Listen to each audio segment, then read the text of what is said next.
బిస్మిల్లాహిర్రహమానిర్రహీం.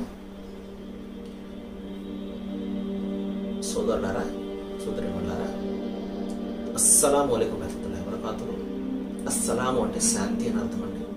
అలైకుం అంటే మీపై కురియుగాక, అంటే మీపై శాంతి కురియుగాక, మీకు శాంతి కలుగుగాక, మీకు మంచి కలుగుగాక, మీకు నెమ్మది కలుగుగాక. ఎవరిస్తారు? ఎవరు కలిగిస్తారు? దైవం. దైవం మిమ్మల్ని చల్లగా చూడాలి అని అర్థం అనమాట. రైట్. హదీసు వెలుగుల్లో అనే గ్రంథంలో ప్రతిరోజు కూడా మనం ప్రవక్త వారి ప్రవచనాన్ని తెలుసుకుంటున్నాము. 41వ నెంబర్ ఎందుకు చెప్తున్నానంటే మీకు రిఫరెన్స్ ఇస్తున్నాను. మీరు కావాలంటే ఈ పుస్తకాన్ని నేను మీకు వాట్సాప్లో నాకు మెసేజ్ చేయండి, నేను మీకు PDF పంపిస్తాను, డౌన్లోడ్ చేసుకోండి. పెద్ద గ్రంథము, పెద్దది ఇది కాబట్టి వాట్సాప్లో డైరెక్ట్గా రాదు. నేను గూగుల్ డ్రైవ్లో సేవ్ చేసి పెట్టాను, దాని లింక్ ఇస్తాను, మీరు డౌన్లోడ్ చేసుకోండి. ఒక 100 MB ఎంతో ఉంటుంది ఇది. సోదర మహాశయులారా, 41వ హదీస్లో ప్రవక్త వారు ఏం చెప్పారు? హజరత్ అబూ హురైరా అనే ఒక ప్రవక్త వారి శిష్యులు, ఈయన చాలా సుమారు 7,000 పై చిలుకు హదీసులు ఈయన సంకలనం చేశారు, గ్రంథస్థం చేశారు.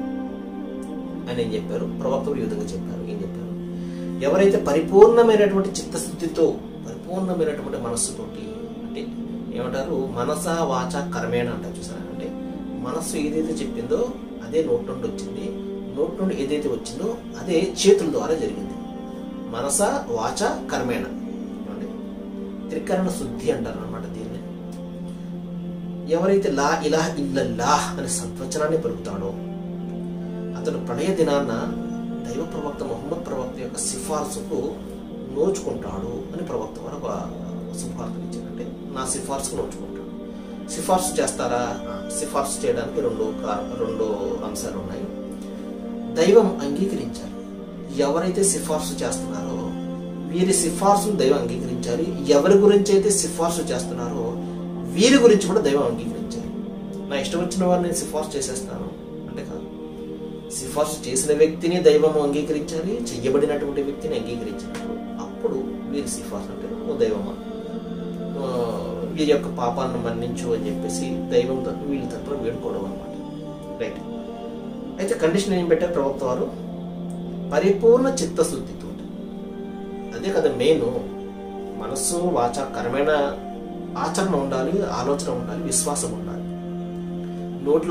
నోటితో ఒక విశ్వాసం ఉండి ఆచరణతో ఒక విశ్వాసం. నేను చెప్పాను ముందు చూసారా, విశ్వాసం అయితే ఉంది, లా ఇలాహ ఇల్లల్లాహ్ దైవం ఒక్కడే.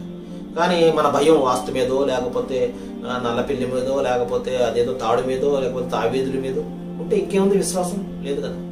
అలాగా త్రికరణ శుద్ధితో, ఇంకా చెక్కు చదవనటువంటి విశ్వాసం, అలాంటి విశ్వాసం ఎవరికైతే ఉంటుందో లా ఇలాహ ఇల్లల్లాహ్, ఈ సృష్టికి కర్త ఒక్కడే, అల్లాహ్ ఆరాధ్యుడు, సృష్టికర్త ప్రభువు యెహోవా, సర్వేశ్వరుడు, ఏకేశ్వరుడు,